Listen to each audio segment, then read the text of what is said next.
let's end this episode with a little news around the league. First and foremost, bad news for Danny Ainge and the Utah Jazz. Poor Danny.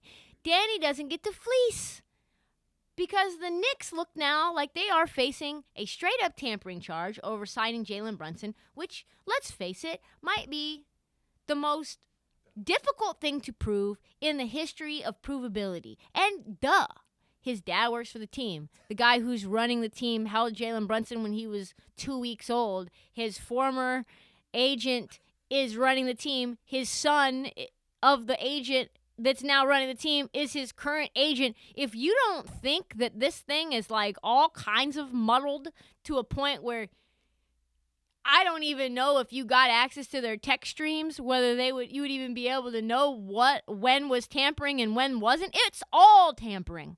The entire relationship is tampering. Players constantly lobbying with each other already.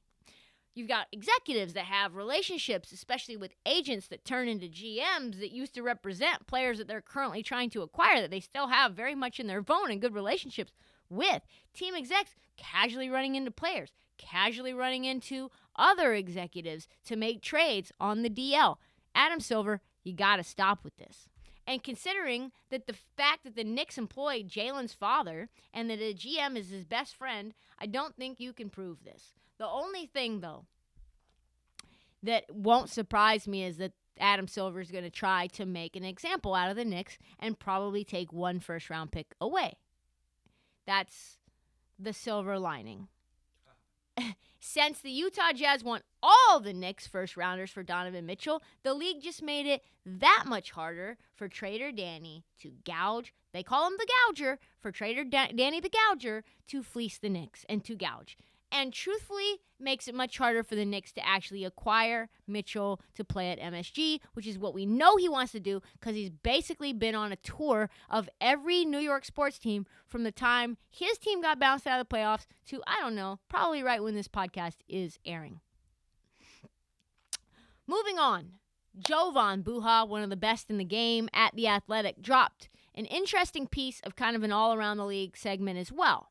Bunch of storylines around the NBA. One of the talking points I thought was interesting and I wanted to bring up was around Darvin Ham, the new Lakers head coach. And Jovan Buha said that Darvin Ham, according to his reporting, has the complete power and green light to not only bench Russell Westbrook in the fourth quarter, but also remove Westbrook entirely from the starting lineup. Probably also removing Russell Westbrook entirely from the roster as well. Hey, just sit your ass at home. But to me what this implies, I was like, wow, if this is being stated publicly, hey, Darvin Ham's got the green light. Whatever he wants to do as it relates to Russell Westbrook, he can do. Means that at the very least, there's a lot of confusion about Kurt and Linda Rambis and where they were at in terms of using Frank Vogel as their little puppeteer. Puppeteer is the puppeteer. No, as their puppet. They were the puppet. Marionette. That's the one. Marionette. That implies to me that Frank Vogel had zero power. He was just a figurehead. He was in there to be the whipping post if shit went bad, where they're like, hey, Frank Vogel, just take your money, accept the money, stand up there on the podium, say what we tell you to say, and when you end up losing, we'll let you run. And you'll be the one that we blame it on, but that's what the nature of this relationship is. I don't see Darvin Ham going for that shit. Knowing his background and what he did and where he comes from and the championship pedigree, coming from Milwaukee, no shot. He's like, listen, I'm not coming over here to just be your puppet. No shot. And the bottom line to me with Russell Westbrook, which we know, and we've said this a million times, is that he can't be on the floor at the same time as Anthony Davis and LeBron. Russ shot under 30% from three last year. He turned the ball over 4 times a game. When Russ struggles and gets benched, what's he going to do? Is he going to take it well? What do you think? It's only going to get more tense.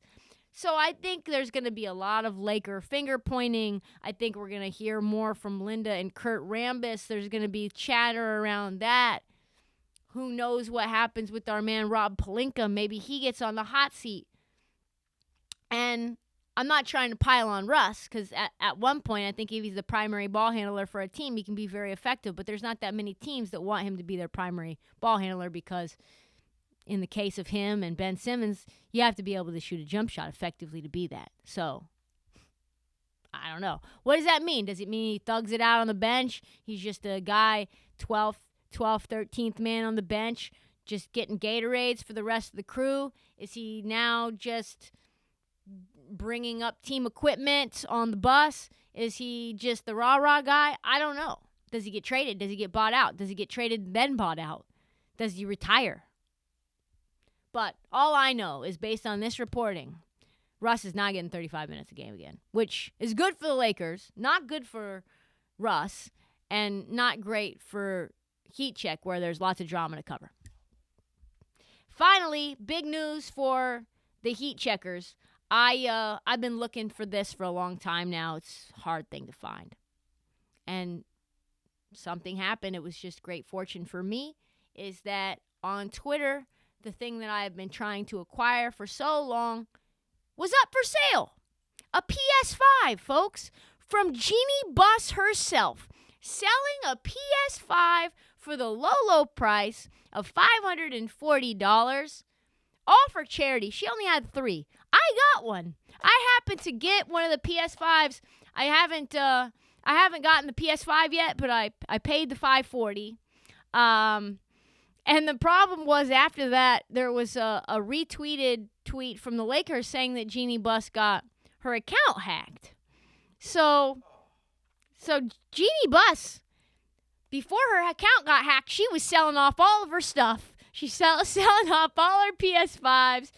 I don't know what she was doing. And, wild that Jeanie Buss got hacked. Because, me, I got hacked for the shoe thing where I wanted free shoes and to be a shoe influencer. I'm not sure what ended up getting her hacked.